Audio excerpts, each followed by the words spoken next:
Second coaching में आपका बहुत बहुत स्वागत है। आज हम हिस्ट्री की दूसरी क्लास पढ़ेंगे। तो दूसरी क्लास में हम जानेंगे सिंधु घाटी सभ्यता के बारे में। तो सिंधु घाटी की बात करें तो सिंधु घाटी कितनी पुरानी है, हड़प्पा स्थल है, इसमें कौन कौन से स्थल है, सिंधु घाटी सभ्यता कितनी पुरानी है, इसकी लिपि कौन सी है, इसके सब बारे में हम सब आज पढ़ेंगे। तो सिंधु घाटी सभ्यता की बात करें, सिंधु घाटी सभ्यता कितनी पुरानी है, तो सिंधु घाटी सभ्यता 2350 ईस्वी से 1700 ईस्वी पुरानी है। ये इसमें कौन कौन से स्थल है, ये कैसी बसी हुई है, त्रिभुजाकार है, आयताकार है कि कौन सी। तो सिंधु घाटी सभ्यता की बात करें तो ये कौन सी है, त्रिभुजाकार बसी हुई है। इसमें उत्तर में क्या है कि त्रिभुजाकार बसी हुई है, तो इसमें उत्तर में सिंधु घाटी सभ्यता का सबसे उत्तर में स्थल कौन सा है, तो मांडा है, जो कि जम्मू कश्मीर में और चेनाब नदी के किनारे है। और पूर्व की बात करें तो पूर्व में ये आलमगीरपुर है, जो कि मेरठ में उत्तर प्रदेश में जो हिंडन नदी की किनारे है। इसका सबसे दक्षिण में विस्तार कौन सा है, स्थल है देमाबाद। देमाबाद जो कि महाराष्ट्र में और प्रवरा नदी के किनारे। और ये पश्चिम की बात करें तो पश्चिम में बलूचिस्तान है, जो कि दाशकर नदी के किनारे। सिंधु घाटी सभ्यता का पश्चिम स्थल कौन सा है सबसे, तो सुतका गेंडर, वो क्या बलूचिस्तान में है। बलूचिस्तान कहाँ पे, पाकिस्तान में, जो कि दाशकर नदी के किनारे है। इसकी सिंधु घाटी सभ्यता की बात करें तो ये कौन सी फैली हुई है, त्रिभुजाकार है ये सबसे। अब सिंधु घाटी सभ्यता के बहुत सारे स्थल है, ये इसका क्षेत्रफल कितना है, तो 13 लाख वर्ग किलोमीटर है। नेक्स्ट, अब सिंधु घाटी सभ्यता के स्थल की बात करें तो इसमें कौन कौन से स्थल है, बहुत सारे स्थल है, जैसे कि मांडा है, हड़प्पा है, मोहनजोदड़ो है, चन्हुदड़ो है, अल्लादीनो है, सुतकागेंडोर है, काको है, बालाकोट है, सुटकोटड़ा है, रंगपुर है, लोथल है, धोलावीरा है, कालीमंगा है, रोपड़ है, बनावली है, राखीगढ़ी, आलमगीरपुर है, देवाबाद है। ये कौन कौन से है, तो हमारा सिंधु घाटी सभ्यता के प्रमुख स्थल कौन से है, मांडा, हड़प्पा, मोहनजोदड़ो, चन्हुदड़ो, रोपड़, कालीमंगा, धोलावीरा, सुतका गेंडोर, सोतकाको, बालाकोट, सुटकोटदा, रंगपुर, लोथल, देमाबाद, आलमगीरपुर, राखीगढ़ी, बनावली, ये हमारे सिंधु घाटी सभ्यता के स्थल है। तो इस स्थल की खोज किसने की थी, कैसे क्या, इनके बारे में हम जानेंगे। तो इसमें इसके जो निदेशक थे वो क्या थे, sir John Marshall. John Marshall की बात करें तो ये पुरातत्व विभाग के शास्त्र पुरातत्व सर्वेक्षण विभाग के महानिदेशक भी थे, ये पुरातत्व शास्त्री थे। इनका जन्म कब हुआ था, तो इनका जन्म 19 मार्च 1876 ईस्वी को हुआ था। और इनकी मृत्यु कब हुई थी, इनकी मृत्यु हुई थी 17 अगस्त 1958 को। अब अगली बात करें तो हम सिंधु घाटी सभ्यता में कौन कौन से स्थल है उसकी बात करें, तो सबसे पहला स्थल है हमारा हड़प्पा स्थल। इसकी खुदाई सबसे पहले किसके नेतृत्व में की गई थी, तो जॉन मार्शल के नेतृत्व में। जॉन मार्शल के नेतृत्व में किस किसने की थी, तो दयाराम साहनी ने और माधव स्वरूप वत्स ने की थी। कब की थी हड़प्पा सभ्यता की खोज, तो 1921 में दयाराम साहनी ने की थी। दयाराम साहनी ने की थी, तो ये किस नदी के किनारे है, तो हड़प्पा रावी नदी के किनारे। हड़प्पा से कौन कौन से साक्ष्य मिले, तो हड़प्पा से हमें तांबे का पैमाना है, तांबे की इक्का गाड़ी, तांबा गलाने की भट्टी, ये बहुत सारे साक्ष्य हमें हड़प्पा स्थल से मिले हैं। हड़प्पा की सिंधु घाटी सभ्यता की बात करें तो ये 1750 ईस्वी तक फैली। सिंधु घाटी सभ्यता कौन सी युगीन है, ये कांस्य युगीन है। और इसकी सिंधु घाटी सभ्यता की बात करें तो ये शहर के आधार पर विकसित हुई है, ये शहरीकरण है। इसको क्या बोला जाता है सिंधु घाटी सभ्यता को, तो शहरी। इसके बात करें, इसकी घर काय के बने हुए थे, पक्की ईंटों के बने हुए थे। इसकी अर्थव्यवस्था किस पर निर्भर करती है, तो कृषि और पशुपालन पर। और इसके प्रमुख बंदरगाह कौन सा है, तो इसका प्रमुख बंदरगाह है लोथल। लोथल की बात करें, अब लोथल कहाँ पे है, तो लोथल गुजरात में है। और ये काय की खेती करते थे, तो जौ जौ और गेहूं की खेती करते थे। सिंधु घाटी सभ्यता कौन सी लिपि है इसमें, तो भाव चित्रात्मक लिपि। सिंधु घाटी सभ्यता के लोग किसकी पूजा करते थे, तो मात्र देवी की पूजा करते थे। और इसके चावल के साक्ष्य लोथल और रंगपुर से मिले। इस सभ्यता के सर्वाधिक जो स्थल है, जो सर्व मतलब कि सबसे ज्यादा जो स्थल है हमें वो गुजरात से मिले हैं। और सिंधु घाटी सभ्यता की बात करें तो ये कांस्ययुगीन सभ्यता थी। मोहनजोदड़ो की बात करें तो मोहनजोदड़ो को मर्तोका का टीला कहा जाता है। क्या कहा जाता है मोहनजोदड़ो को, मर्तोका का टीला।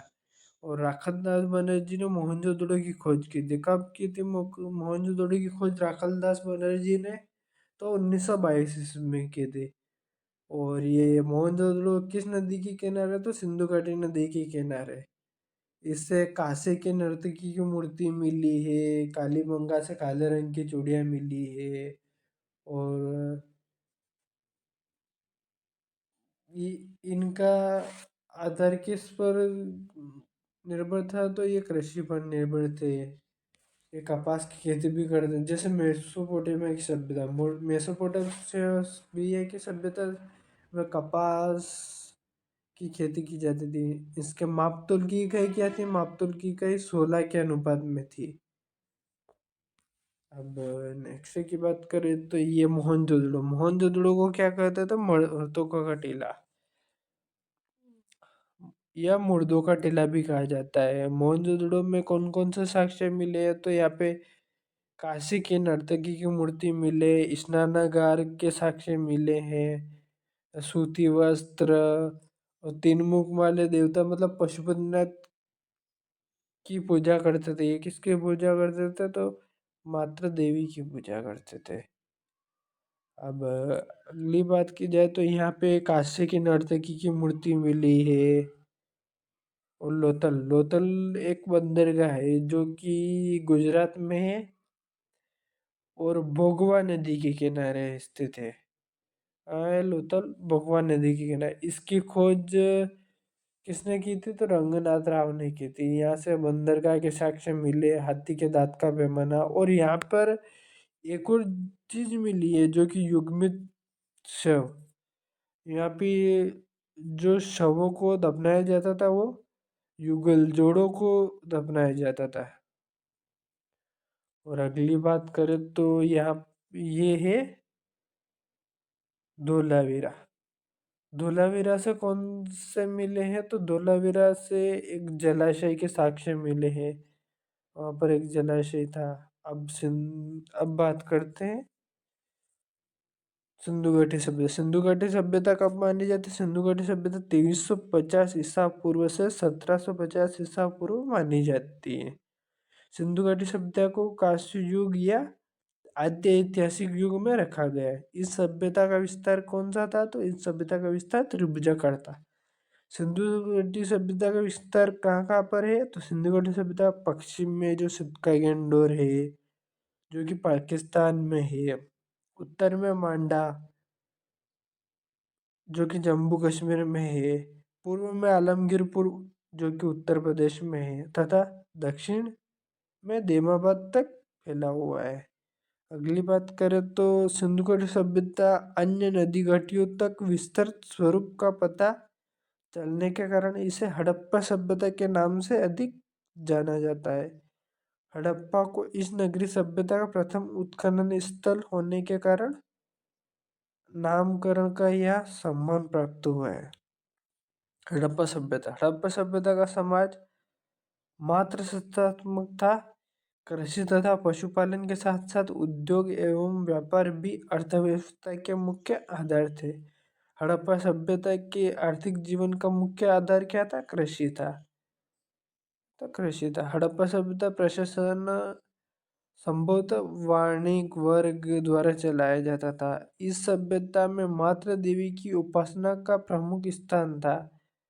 साथ ही पशुपति, लिंग, योनि, वृक्षों एवं पशुओं की भी पूजा की जाती थी। हड़प्पा सभ्यता में आंतरिक तथा विदेशी दोनों प्रकार का व्यापार होता था। व्यापारिक वस्तु विनिमय के द्वारा होता था। इनकी मापतोल की इकाई क्या थी? तो मापतोल की इकाई 16 के अनुपात में थी। और विश्व में सर्वप्रथम यहीं के निवासियों ने कपास की खेती का प्रारंभ की थी। क्या किए थे? तो कपास की खेती प्रारंभ की थी। मेसोपोटामिया में कपास के लिए सिंधु शब्द का प्रयोग किया जाता था। क्या किया जाता था? मेसोपोटामिया में कपास के लिए सिंधु शब्द का प्रयोग किया जाता था। यूनानियों ने इसे सिंडन कहा, जो सिंधु का ही यूनानी रूपांतर है। सिंडन किसे कहा? तो कपास को सिंडन कहा जाता था। ये बात ध्यान रखना आपकी, कपास को सिंडन कहा जाता है। यह क्वेश्चन पूछा जा सकता है कभी भी। पशुओं में कुबड़ वाला सांड सर्वाधिक महत्वपूर्ण पशु था और उसकी पूजा का प्रचलन था। पहले कुबड़ वाले सांड की पूजा भी करते थे। अब अगली बात करें, सिंधु घाटी सभ्यता का प्रमुख केंद्र क्या था? तो हड़प्पा, मोहनजोदड़ो, राखीगढ़ी, लोथल, कालीबंगा, चनहुदड़ो, रोपड़, रंगपुर और धोलावीरा आदि थे। सिंधु घाटी सभ्यता का प्रमुख बंदरगाह कौन सा था? तो लोथल था। सिंधु घाटी सभ्यता की लिपि कौन सी थी? तो भाव चित्रात्मक लिपि थी। इस सभ्यता के लोग मात्र देवी की पूजा करते थे। अब सिंधु घाटी सभ्यता में चावल के साक्ष्य लोथल और रंगपुर से मिले। चावल के साक्ष्य कहाँ से मिले हैं? तो लोथल और रंगपुर से मिले हैं। भारत में इस सभ्यता के सर्वाधिक स्थल कहाँ से मिले हैं? तो गुजरात से मिले हैं। सिंधु घाटी सभ्यता, हड़प्पा सभ्यता कांस्ययुगीन सभ्यता थी, ये तो मैंने बता दिया। मोहनजोदड़ो को मृतकों का टीला भी कहा जाता है। कालीबंगा का अर्थ क्या है? काले रंग की चूड़िया। कालीबंगा कहाँ से मिला है? कालीबंगा कौन से राज्य में है? तो कालीबंगा राजस्थान में, जो कि गगन नदी के किनारे। यहाँ से जूते हुए खेत के साक्ष्य काले रंग की चूड़ियों के प्रमाण मिले हैं। क्या मिले? काले रंग की चूड़ी के। और सिंधु घाटी सभ्यता की बात करें, इस काल में मंदिर के अवशेष नहीं मिले इस काल से।